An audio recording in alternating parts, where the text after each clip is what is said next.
Okay, welcome back. I'm here with Bill Griffith, the curator of Roanoke, which is the house of the Nobel Prize-winning American author William Faulkner, and we are sitting in the office of William Faulkner. This is, in fact, his typewriter right there, where one presumes he wrote several works, novels, and so on. He did. So in the room that we're sitting in now, this room was added on to the house 10 years before he died. So the last 10 years of his life, he wrote in this room. The first novel that he wrote while he was in this room was the Pulitzer Prize-winning novel, A Fable, an outline of which was written on the wall. Fantastic. So we do have an outline of the book. So this was a method that Faulkner used to prep his work? No, he did this just for this novel. Okay. This novel's about Holy Week, the week before Easter, set during World War I. Mm-hmm. So it has specific events and time sequences that he had to follow. In most of his novels, he didn't do that. All of the great writers mess with time and space. Mm-hmm. They really do. Mm-hmm. There's not an exception.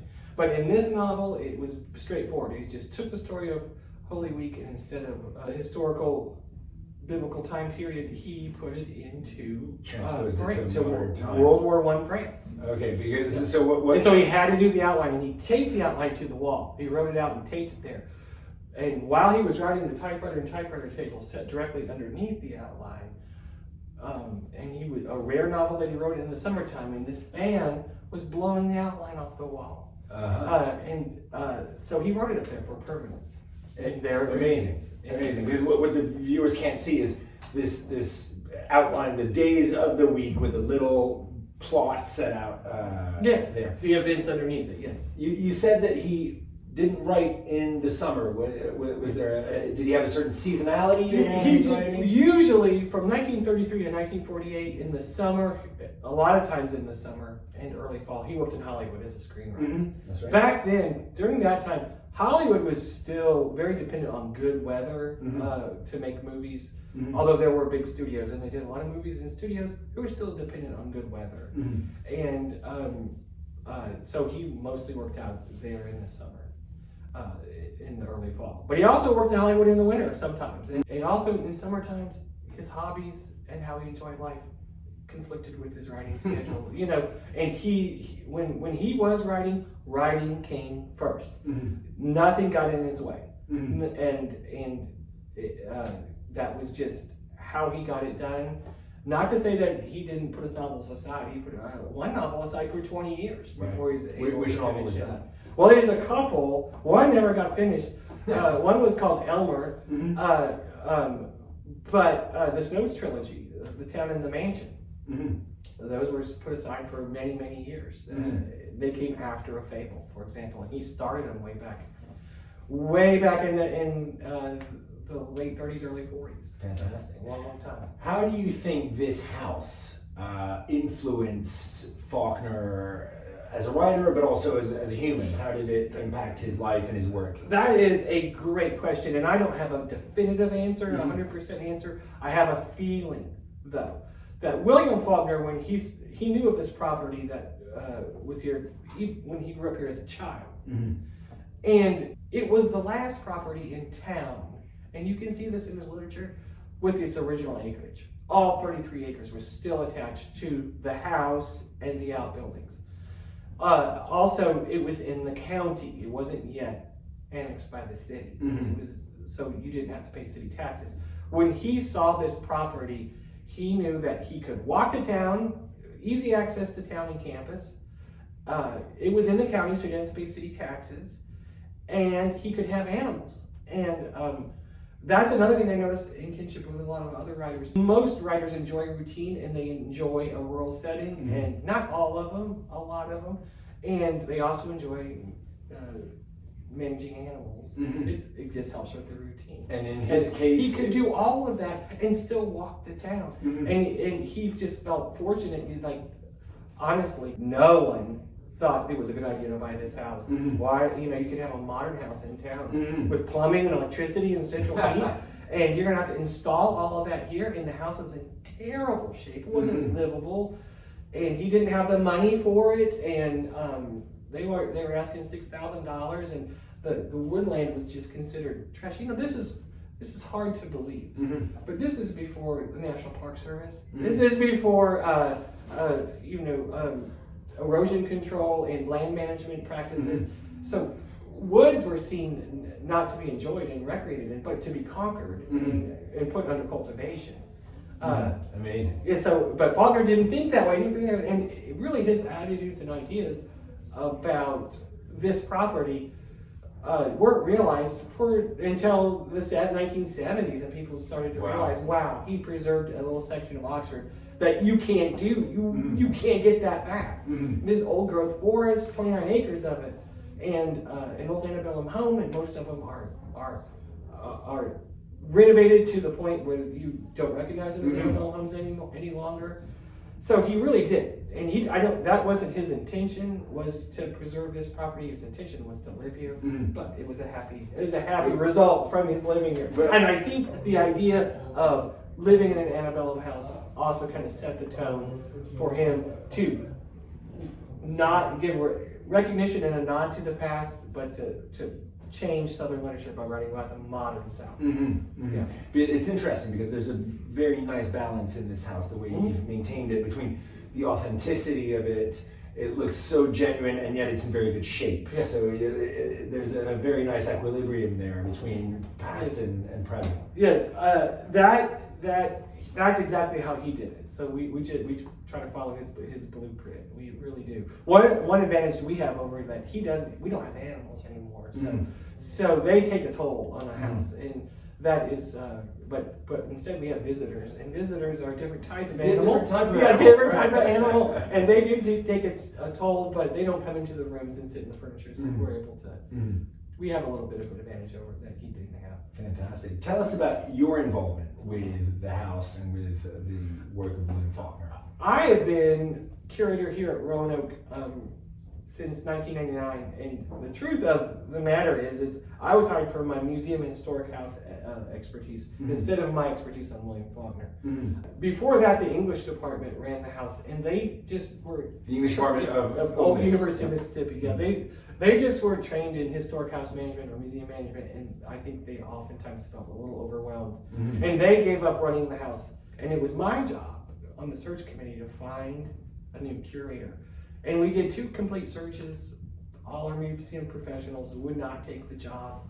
Why not? Well, there were I think one of the big reasons is it needed a renovation, and there was no staff. There was a staff of 1, and with the potential of working and building another staff member down the road. But really, you had to do it all by yourself. And I thought someone would take it. I really did. I really worked hard for someone to get it, but no one else would take it, so I took it. I said, okay, but I tell everyone as a joke that I just was on the search committee and did a Dick Cheney. Dick Cheney. And the deal was, I'll use all my museum training and education to get it on track. We'll get it renovated, and I promise it'll catch on. And it did. It did. I just made a few changes, worked closely with the Senator Trent Lott at that time, and we were able to get federal funding through the Clinton administration's People-to-People program. Save America's Treasures program, and we got the house renovated. I mean, there are still improvements that need to be made, but it runs as a historic house museum focusing on William Faulkner, soon to include the antebellum time periods, buildings that were built in the antebellum time period. Will also be interpreted in antebellum time, in addition to the time that William Faulkner lived here. So we'll add to that. Fantastic. Essentially, talking about the slavery occupation, the first owner had when he lived. Faulkner was the 3rd owner. It wasn't a family home. He bought it in 1930. So it had that past. It had that past. It had that past. It doesn't. It needs to be told. It needs to be. That story needs to be told. But with a staff, I just hired my 2nd staff member a year ago. It's just hard to get things done with 1 person. I'm sure. I'm sure. But we're getting it. We're moving forward with help from the university and a committee. We're moving forward. So I'm very curious about the painting of Faulkner in sort of fox hunting outfit in his living room. Sort of a slightly bizarre interpretation. So tell us a little bit about that. This is really something. William Faulkner taught at the University of Virginia in 1957 and 1958 as their writer in residence. Their writer in residence. The first writer in residence that the University of Virginia had. Right before he left here, he had done these interviews where he said he wasn't a writer, he was a farmer, and went off to Virginia and did his time as writer in residence. And he came back, and that's how he came back. He came back as this country gentleman. He left here a farmer, and Virginia turned him into a country gentleman in a year. It's just but he really did take the Virginia culture and country life. He loved it out there. I think oftentimes William Faulkner did feel the pressure out in Mississippi. His literature in general, he was the first person to write about the modern South. And you can be famous anywhere but your hometown. But to write about your hometown and live in your hometown, there's a recipe for some pretty intense pressure that I think Virginia provided a relief from. And yet, so interestingly, I just finished reading As I Lay Dying, and I'm not the best versed person in William Faulkner, but I've just finished reading that book. And that book is in fact the total opposite of that Virginia country squire. It's a poor rural family. It's gritty. It's hard. Why would he write about that and not about the gentlemen and their manners and so on? That's a good question. Partially, I think As They Lay Dying was a retelling of the Odyssey, and this time it wasn't Greek warriors and heroes, but hill folks is what they were simple called. Family. Yeah, family. And it's just, and I think part of it was it was supposed to be humorous. And back then, William Faulkner was certainly around people like that, but he was from an upper middle class, so I think he was punching down a little bit. This poor family. Yeah. Not that some of them didn't deserve it. I don't know. There was some rough characters in this. There certainly were, and very gritty, murderous. Some of them, and not all of them. Some of them were just like everything. He just chose a family that I think he could create a good bit of humor with. And back then, people didn't worry about offending anyone when they did their humor. But he also had a great love and affinity for the people of Lafayette County as well. I don't want people to get it wrong. But I think he took some pretty vicious shots. Also, he exposed the lack of concern for people within the country. Sure. The first thing they do when they come to Jefferson is everyone that could take advantage of these country people took advantage of them. I mean, they were sitting ducks, and so he spread that around. He didn't just lump it all with the country folks. He also showed how great the city people were too. So it's a great. I love that. In high school, I didn't get it. I called it As I Die Reading in high school. I didn't get it. But now I found it very tough. But it is tough. The review I just shot outside, I think, not being very familiar with Faulkner's work, what I find about it is that it's very tough to get through. It's very dense. You're always trying to navigate what's happening here, who's this, etc. But in the end, it really stays imprinted in your mind. It just doesn't leave. It's just there forever. His description of the geography and the natural environment there really stuck with me too. It wasn't, but also these characters were so a lot. Another book that stuck with me was Tobacco Road. Okay. And again, in the same thing, they were in Tobacco Road. They exploited some of the worst parts of country life, of sharecropper life, and it was just it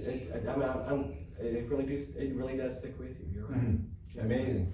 So, Bill, final question for you: what's in the future for Roanoke? What plans have you got for? We've got place?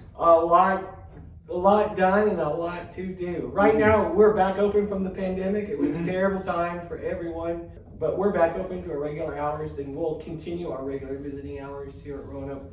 And this summer, we are working on getting the antebellum kitchen open, the 1840s kitchen, so people can see and experience the inside of that building. They can't actually enter all the way inside because we still only have 2 staff members, but they can see it for the first time, and we'll have some interpretation for them to see that. And that's it. Come visit in Come and June visit and July. this fantastic home of William Faulkner, Roanoke in Oxford, Mississippi. In June and July, we're open from Monday through Saturday, 10 to 6. Sunday, we're open 1 to 6. The rest of the year, we're open Tuesday through Saturday, 10 to 4, and Sunday, 1 to 4. Brilliant. Well, Bill, Come thank you visit. very much. I'll be posting a lot of pictures for everyone so they get an idea of this amazing place. Again, Bill, thank you so My much for pleasure. your time. It was really fantastic. And thank you. And be safe, everyone. Come visit. Thank you.